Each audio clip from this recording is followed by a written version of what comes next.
নমস্কার, আশা করছি আপনারা সকলেই অনেক অনেক ভালো আছেন, সুস্থ আছেন। বড়দেরকে প্রণাম এবং ছোটদেরকে অনেকখানি ভালোবাসা জানিয়ে হাসি খুশি ডায়েরির আরেকটি নতুন ব্লগ আমি শুরু করছি। আজ হচ্ছে মঙ্গলবার এবং এখন ঘড়িতে বাজে ওই 11:30টার মতো। সকাল 9টা নাগাদ মায়ের ফোন থেকে ভাই আমাকে একটা ফোন করে, বলে যে জানিস দিদি, আমার ফোনটা না আর অন হচ্ছে না। দেখুন, বুঝতে পারছেন ফোনের অবস্থাটা কি হয়েছে? পুরো স্ক্রিনটা ভাঙা, আর পেছনের ক্যামেরার যে লেন্সটা আছে সেই জায়গাটাও ভাঙা। জানি না ক্যামেরাতে বোঝা যাচ্ছে কি না। এরকম ফোন দিয়েই ও 6 মাস থেকে কাজ করছিল, ওর কোনো অসুবিধা হয়নি। কিন্তু আজ সকালে ওর ফোনটা অন হচ্ছে না, তখন গিয়ে ওর প্রবলেম ফিল হয়েছে। ও বলছে, না আমি কি করব, অফিসের মিটিং আছে, মেলগুলো আমি কিভাবে রিপ্লাই দেবো। তাই বাধ্য হয়ে চলে এলাম আমরা আসানসোলের এই গ্যাজেট কিং নামক এই দোকানটিতে। চলুন এবার ভেতরে যাই। দেখাই যাচ্ছে ওপো, আইফোন, তারপর ভিভো, স্যামসাংয়ের অনেক ফোন আছে। চলে এসেছি দোকানের ভেতর।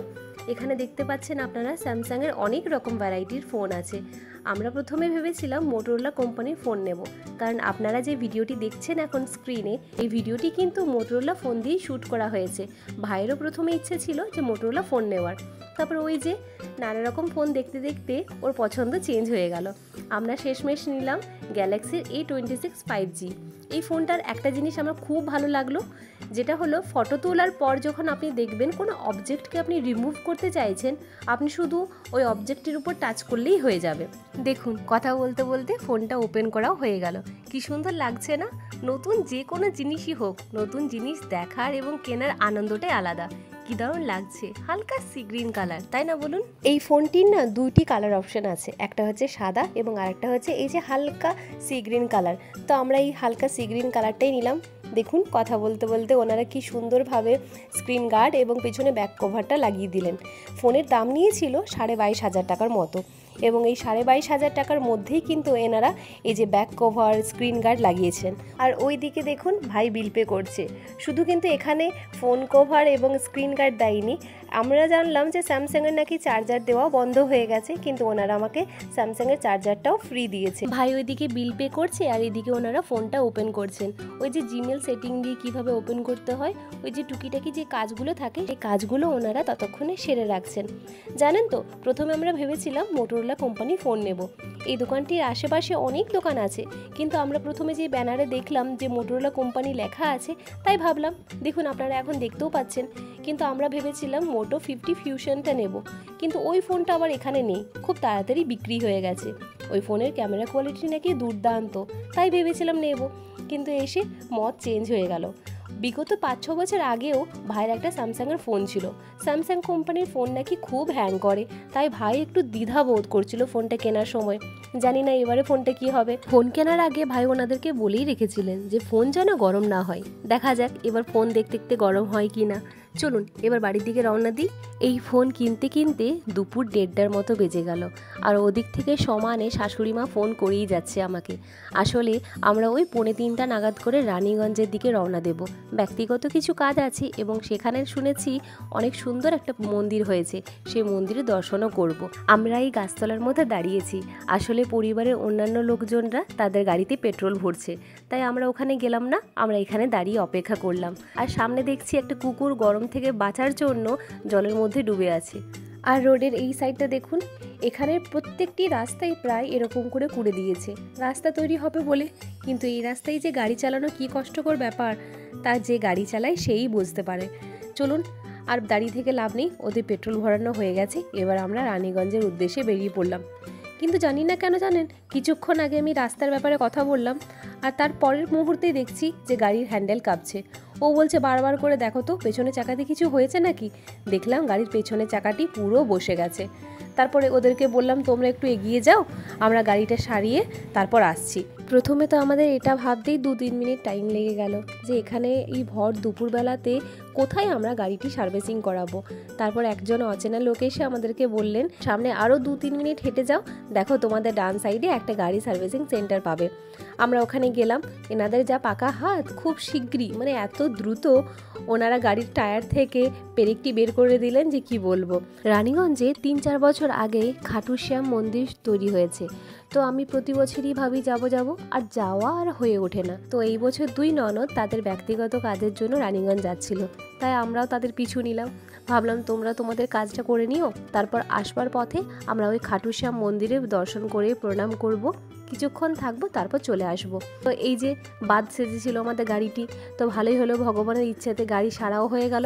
এবার চলুন আস্তে আস্তে রানীগঞ্জের উদ্দেশ্যে রওনা দিই, কারণ অনেকটা যেতে হবে, মোটামুটি 1 ঘন্টা তো লাগবেই। তারপর রাস্তাঘাট কেমন সেটাও তো জানি না, প্রথমবারের মতো যাচ্ছি, হতেও তো পারে এই বৃষ্টিতে রাস্তাঘাট খারাপও হতে পারে।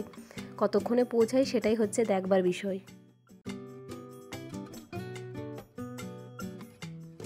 বাপরে বাপ, রাস্তাঘাটের যে খারাপ অবস্থা না, আমাদের রানীগঞ্জ পৌঁছাতে মোটামুটি 1 থেকে 1.25 ঘন্টা লাগলো। আরে এখানে কিন্তু শেষ নয়, এখনও যেতে লাগবে আরও 10 থেকে 15 মিনিট। কিন্তু প্রথমবারের মতো যদি কারোর বাড়ি যায়, তা হাতে যদি কিছু না নিয়ে যায়, দেখতে একটু খারাপ লাগে না বলুন? তাই ভাবলাম এই মিষ্টির দোকান থেকে একটু মিষ্টি নিয়ে নিই। কিন্তু আজকে মানে এতটা পরিমাণে গরম, একটা গুমটানি গরম, আর সেই কখন বেরিয়েছি 2:45টার সময়, রাস্তায় আস্তে আস্তে ধুলো বালি গরমে একদম পুরো হাঁসফাঁস করছে। আমিও হাঁসফাঁস করছি আর সাথে মেয়েও হাঁসফাঁস করছে। এত গরম আমরাই সহ্য করতে পারছি না, আর ও তো ছোট বাচ্চা, তাই ও বলল মা আমি জল খাবো। আমরা জল নিয়ে এসেছিলাম, কিন্তু সেই জলটা দেখলাম গরম হয়ে গেছে। ওর বাবা ওইদিকে ওকে জল দিচ্ছে, আর জানেন জলটা এতটা পরিমাণে ঠান্ডা, আমি ওকে বললাম সঙ্গে সঙ্গে খাস না মা, কিন্তু না, সে তো শুনবে না। এতটা পরিমাণে গরম লেগেছে, জলটা পুরো ঢকঢক করে খেয়ে নিল। মেয়ের আবার জলে মন ভরেনি, অনেক আগে খাবার খেয়েছে তো, তাই একটু পরিমাণে ওর খিদে পেয়ে গেছে। বললো যে একটু দই খাবো মা, দই খেলো এবং সেই সাথে আমাকে একটু দই খাওয়ালো।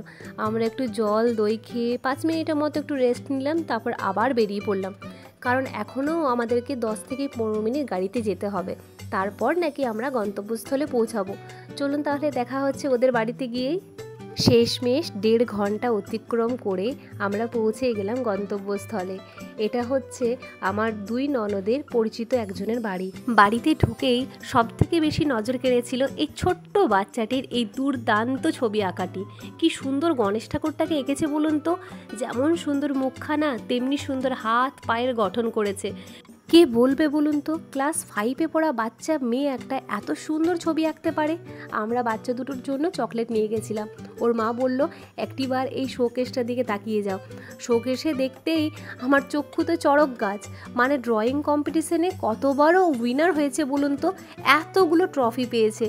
আমি তো ট্রফিগুলো গুনে শেষই করতে পারলাম না। আপনারা যদি গুনতে পারেন অবশ্যই আমাকে কমেন্ট সেকশনে লিখে জানাবেন। মেয়েটিকে জিজ্ঞেস করাতেই জানতে পারলাম 4 বছর বয়স থেকে, যখন থেকে ওর হাতে খড়ি হয়েছে তখন থেকে নাকি ছবি আঁকা শিখছে। আমি তো অবাক যে এত ছোট বাচ্চা এত সুন্দর কিভাবে আঁকতে পারে। আরও বড় হও শোনা তুমি। অবশেষে ওদের বাড়িতে আমাদের 1 ঘন্টার মতো কাজ ছিল। সেই 1 ঘন্টার কাজ তাড়াতাড়ি সম্পূর্ণ করে আমরা চলে এসেছি খাটু শ্যাম মন্দির। মন্দিরটা অপূর্ব সুন্দর এবং মন্দিরের বাম সাইডে ছিল জুতো রাখার জায়গা, আর এই ডান সাইডে দেখতে পাচ্ছেন এই দোকানগুলোর মধ্যে পুজোর সামগ্রী পাবেন। ধরুন আপনি মন্দিরে যদি পুজো দিতে এসেছেন, তাহলে পুজোর যে জিনিসপত্রগুলো পাওয়া যায় সেগুলো আপনি এখানে পাবেন। কি সুন্দর লাগছে না মন্দিরটাকে দেখতে, অপূর্ব সুন্দর লাগছে। আর লাইটিংয়ের কি কাজ, কত রকমের রঙিন রঙিন পতাকা দিয়ে সাজানো আছে। আর পেছনের আকাশটা দেখতে পেলেন, মেঘ করে এসেছে। আমরা প্রথমে ভেবেছিলাম যে না, বেশিক্ষণ অপেক্ষা করব না, যা মেঘ করেছে তাড়াতাড়ি প্রণাম করব, তারপর একটু মন্দির ঠাকুর দেখে বেরিয়ে পড়ব।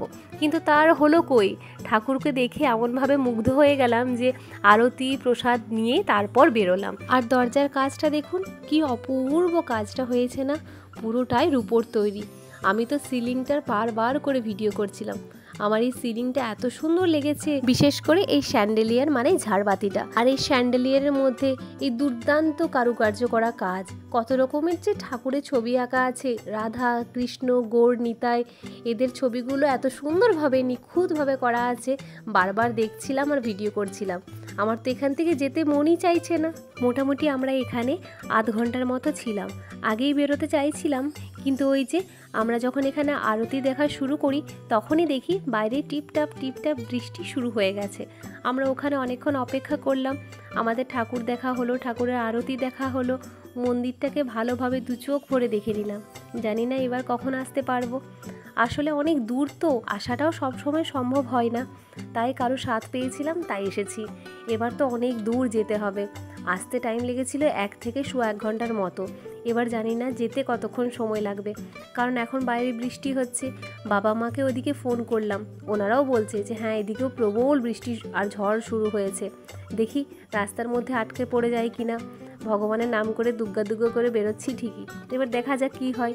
চলুন এবার তাড়াতাড়ি জুতোগুলো যেখানে যাওয়ার সময় খুলে রেখেছিলাম জুতোগুলো খুঁজে নিয়ে নিই, তারপর বেরিয়ে পড়ব, কারণ বৃষ্টি তো শুরু হয়ে গেছে, বুঝতেও পারছি না। আর এদিকে না প্রচণ্ড পরিমাণে খিদে পেয়েছে, যা বৃষ্টি পড়ছে মনে হচ্ছে কোথাও একটা খাবারের দোকানে গিয়ে খাবার খাবো এবং ওখানেও কিছুক্ষণ অপেক্ষা করে নেব। দেখা যাক বৃষ্টিটা একটু কমুক, তারপরেই ভাবছি বেরোবো। না, বৃষ্টিতে আর বেরোনো গেল না জানেন তো, তাই রাস্তার মধ্যে এই বিখ্যাত একটা দোকান ছিল শঙ্কর মোচন লিট্টি শপ, সে দোকানে আমরা লিট্টি এবং জিলিপি খেতে ঢুকলাম। দাঁড়ান দেখাই বাইরে কতটা পরিমাণে বৃষ্টি পড়ছে, জানি না ফোন থেকে দেখা যাচ্ছে কি না, কিন্তু মেয়ের মাথায় এই যে পলিথিন পড়ে আছে সেটা দেখে হয়তো আপনারা আন্দাজ করতে পেরেইছেন যে বাইরে কতটা পরিমাণে বৃষ্টি পড়ছে। আমরা এখানে লিট্টি চোখা খেয়েছি, এখানে খুব সুন্দর লিট্টি চোখাটা বানিয়েছিল, মানে বিশ্বাস করতে পারবেন না পুরোটাই ঘিয়ের তৈরি, মানে ঘি দিয়ে সমস্ত কিছু করা হয়েছে, কোনো রকম তেল ইউজ করা হয়নি। লিট্টি চোখা খেয়ে আমাদের অনেক পরিমাণে পেট ভরে গেছিলো, কারণ প্রচণ্ড বড় ছিল, এবং তারপর আমরা একটা করে জিলিপি খেয়েছিলাম। চলুন আজকের ব্লগটি তাহলে আমি এখানেই শেষ করছি। ভালো থাকবেন, সুস্থ থাকবেন, দেখা হবে আরেকটা নতুন ব্লগে খুব তাড়াতাড়ি। যদি ব্লগটি ভালো লেগে থাকে তাহলে প্লিজ ব্লগটির জন্য একটা লাইক, কমেন্ট এবং চ্যানেলটিকে সাবস্ক্রাইব করে দেবেন।